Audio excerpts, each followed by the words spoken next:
O Senhor esteja convosco.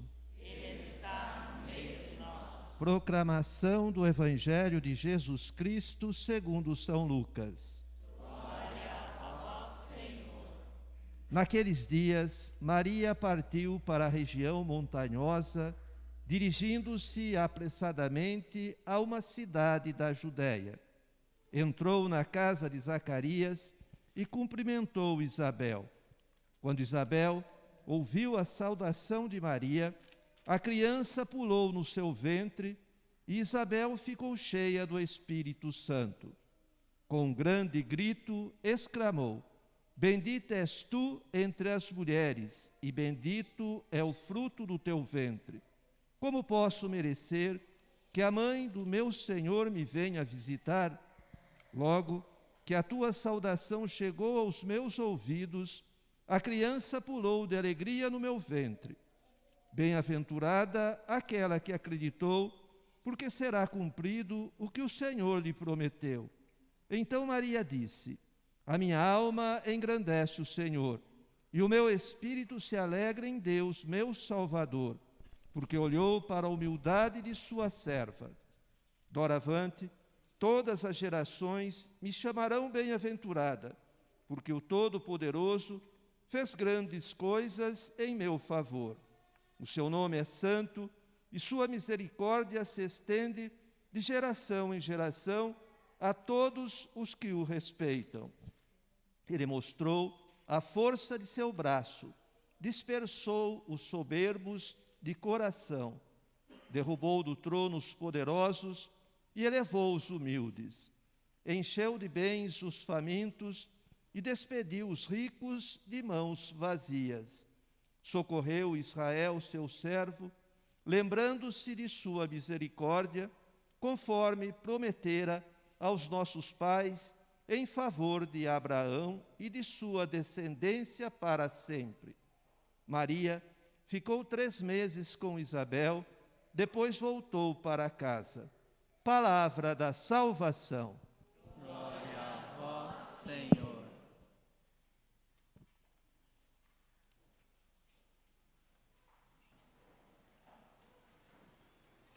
Que as palavras do Santo Evangelho perdoem os nossos pecados. Assim seja. Muito bem. Uma pequena meditação sobre esta festa, citando alguns textos da Sagrada Escritura. Primeiro, nós cantamos no Salmo 44. À vossa direita se encontra a rainha com veste esplendente de ouro de Ofir. Todo salmo é um salmo festivo, porque a rainha está presente.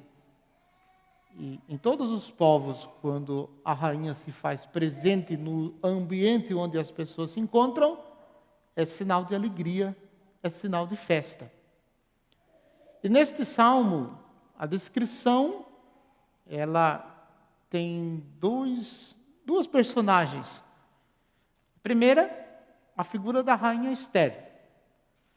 Quando a rainha Esther quis pedir ao rei que libertasse o seu povo, ela prepara Holofernes, um servo do rei. Ela prepara lá um jantar, todo chique, todo bem organizado, e vestida de rainha, se porta diante do rei. E o rei, se encantou com a beleza dela e prometeu que tudo que ela pedisse seria concedido. E ela pede a liberdade do povo. Mas também faz lembrar da mãe de Salomão, quando Salomão foi ungido rei. Em vez de pedir para que uma de suas esposas, de tantas esposas que ele tinha, ocupasse o trono à sua direita, ele exigiu que quem sentasse no trono ao seu lado fosse a sua mãe. e não uma de suas esposas. Está lá no segundo livro de Reis. Então,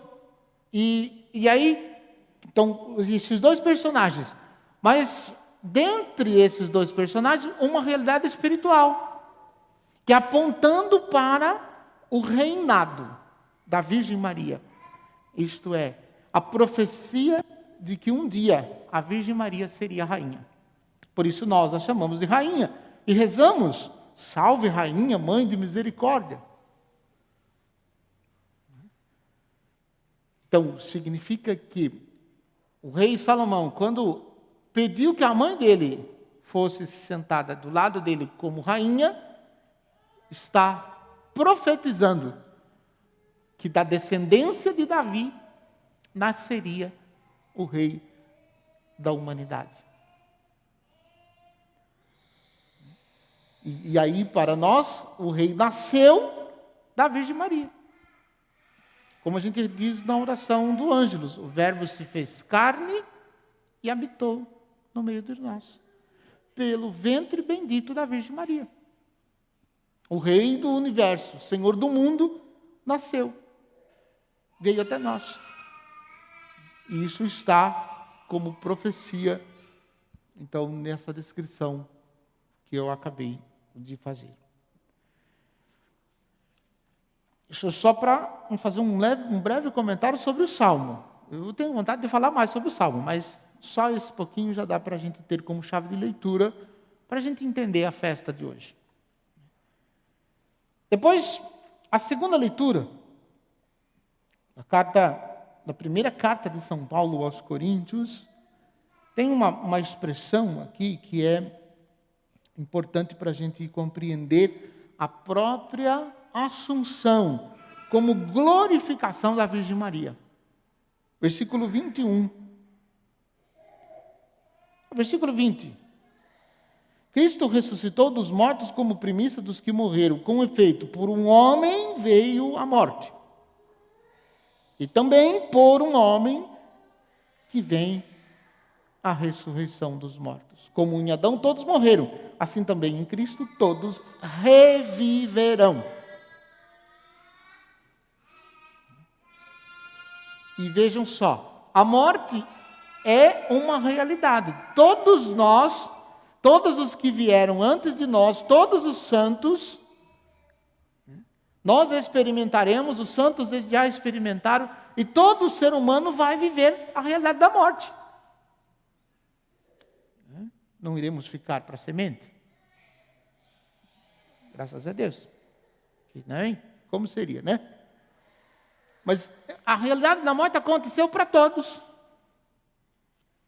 E todos esperarão o dia da ressurreição no último dia para receber como prêmio a vida eterna ou a condenação.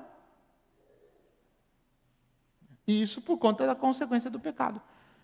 Porém, contudo, entretanto, todavia, com a Virgem Maria não foi assim. Ela foi glorificada, ela já está glorificada de corpo e alma. Ela não está esperando um tempo na eternidade onde ela será glorificada. Ela já está glorificada, de corpo e alma. Muitos dizem que morreu, outros dizem que não morreu. Outros dizem que ela foi levada para o céu sem morrer. Outros dizem que não seria possível que ela fosse levada para o céu sem... De modo que o que importa, o que nos interessa é, ela está no céu de corpo e alma. Isso a nossa fé ensina. De corpo e alma. Já glorificada. E ao ser glorificada, Jesus, nosso Senhor, definitivamente é vencedor da morte. E em Jesus, nosso Senhor, todos aqueles que em Jesus morrerem, com Ele ressuscitarão. Se Ele é o primeiro dos seres viventes a ressuscitar, por que é que a mãe dele não ressuscitaria e não gozaria dessa glória antes de todas as outras pessoas?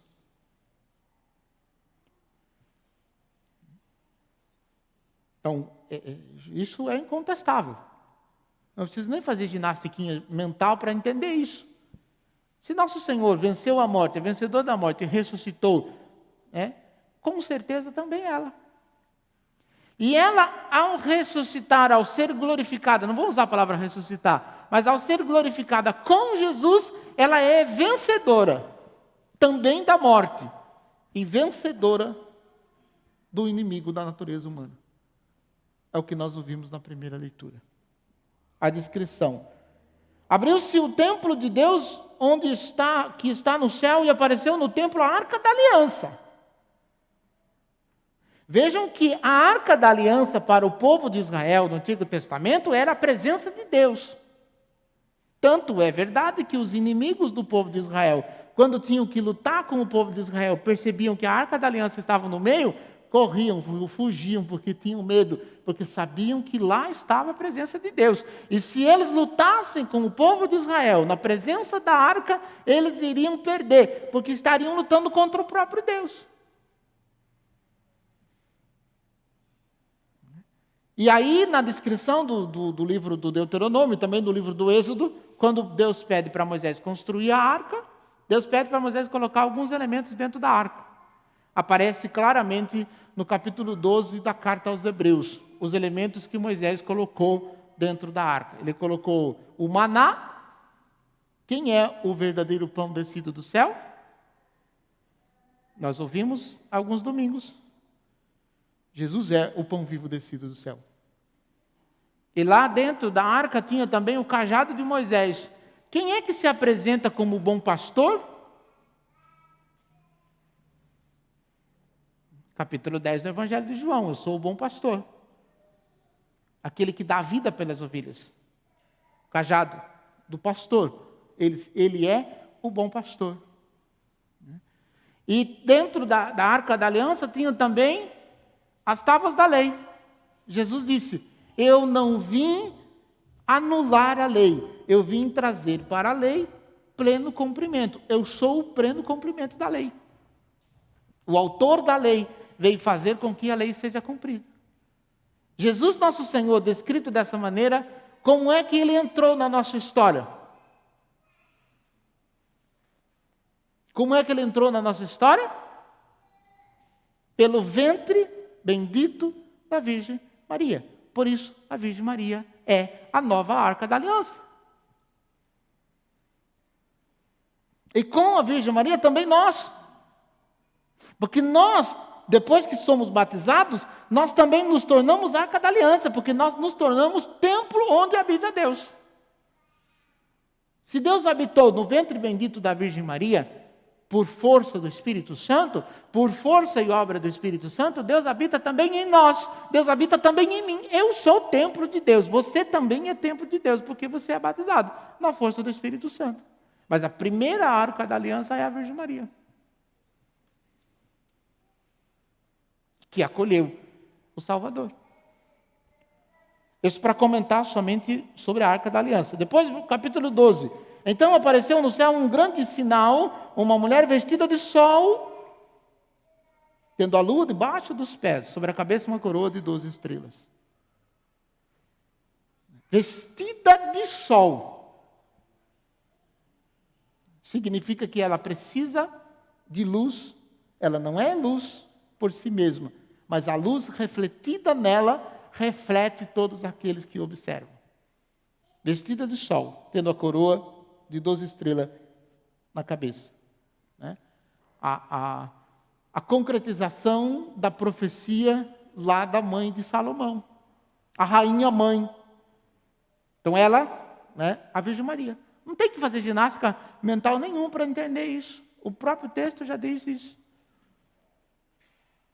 Então apareceu no céu um grande dragão cor de fogo. Tinha 7 cabeças e 10 chifres. Sobre as cabeças 7 coroas. Então, aquilo que eu dizia da glorificação da Virgem Maria, que hoje é glorificada, é também derrota do inimigo da natureza humana. Porque se tem alguém de quem o inimigo da natureza humana tem medo, é dela. Porque ela possibilitou que Jesus, nosso Senhor, se fizesse carne. Um de nós, fizesse igual a nós. E esse é justamente a derrota do inimigo da natureza humana. Ele teme e treme quando é sinceramente invocado o nome da Virgem Maria. Ele teme e treme. E aí, se nós nos unimos à Virgem Maria, se nós buscamos imitar as suas virtudes, as suas atitudes, também nós seremos vencedores. Se recorrermos à intercessão da Virgem Maria, é certo que o inimigo da natureza humana vai fugir de nós. Lembram daquela cena do filme do Alto da Compadecida, no final do filme? Que está sendo condenado lá e ele invoca, né, o personagem principal invoca a Virgem Maria e ela, né, e daí tem um momento que o coisa feio lá faz uma investida forte sobre o personagem e Nossa Senhora só abre o manto assim, ó, ele sai correndo. Ele não enxerga a pessoa porque a pessoa está protegida com o manto. Esse filme retrata exatamente essa realidade. Que a gente sabe, que a gente conhece, mas que na realidade dos nossos atos a gente não dá muita importância. E que nós deveríamos dar muito mais importância, porque estamos sob a proteção da Virgem Maria, estamos protegidos também contra o inimigo da natureza humana. Porque ele tem medo dela. Ela é a derrota definitiva dele. E é por isso que a gente precisa se aproximar dela. Porque se a gente se aproximar dela, ele não vai poder fazer muita coisa, não. Aliás, não vai poder fazer nada. Eu ouvi um padre falando que eu achei bonito. Ele falou assim, quando nós estamos perto da Virgem Maria, o diabo parece, ele é um pitbull, gosta de fazer barulho. Mas se ele estiver solto. Só que quando nós estamos junto com a Virgem Maria, o pitbull parece um chihuahua, pequenininho, faz barulho só, não precisa ter medo. Se estivermos junto com a Virgem Maria, porque dela ele tem medo.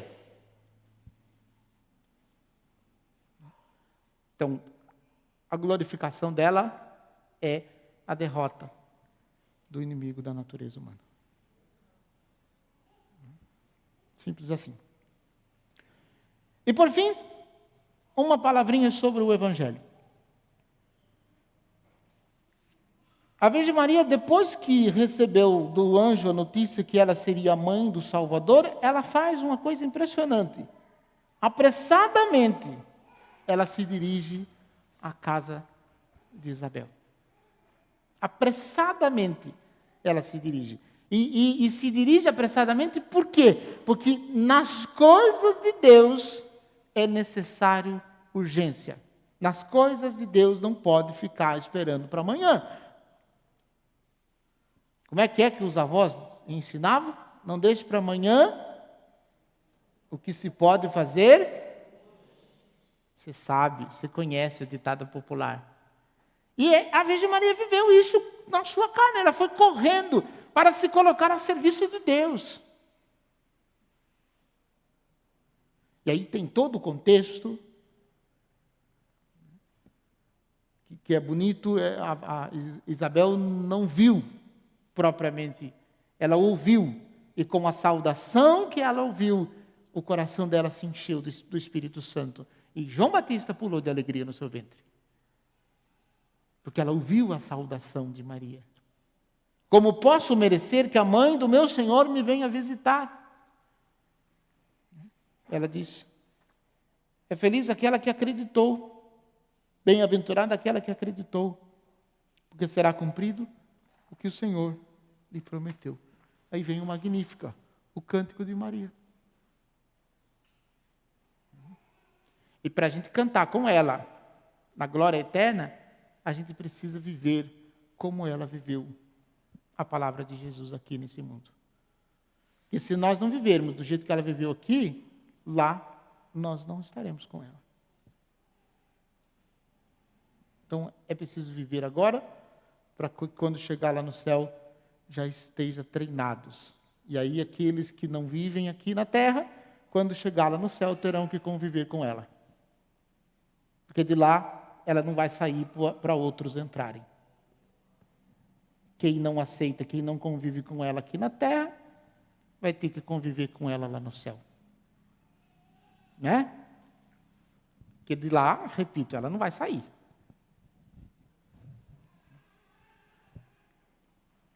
Então, que a gente saiba aproveitar bem a nossa devoção à Virgem Maria. Porque se a gente se unir a ela, se a gente for devoto a ela, se a gente se aproximar como filho dela, é certo que ela vai nos mostrar Jesus. Ela vai nos levar para Deus. Infelizmente, hoje, muitos cristãos, muitos de nós, nos perdemos nas coisas deste mundo, porque nos fixamos a nossa vida como se a nossa vida consistisse nas coisas desse mundo, nas tecnologias, nas coisas materiais deste mundo, naquilo que é passageiro. Não, gente, a vida nossa não consiste nisso, não. A nossa vida verdadeira é lá. E se a gente perde tempo com essas coisas, a gente não consegue se abrir para as realidades divinas, para as realidades de Deus. E daí, como é que a gente vai viver a nossa eternidade? Eu quero viver a minha eternidade com a Virgem Maria. E para viver com a Virgem Maria, só é possível em um lugar. Onde? No céu. No inferno não tem a presença da Virgem Maria, não. Então, Deus o livre e guarde, né? Nem o padre e nem o povo. Vamos fazer de tudo para sermos com ela glorificados no céu. Glorificados no céu. Poder experimentar a glória, né? Daquele texto também da primeira carta de Paulo aos Coríntios, do capítulo 15, que seria a leitura de ontem. Ó morte, onde está tua vitória? Onde está o teu aguilhão? A Virgem Maria glorificada em corpo e alma, a morte também é derrotada. Deus derrotou também a morte. Por isso glorificou a Virgem Maria com o seu Filho bendito. Nos unamos à Virgem Maria e também nós seremos glorificados na glória eterna do céu. Louvado seja nosso Senhor Jesus Cristo. Creio em Deus, Pai Todo-Poderoso,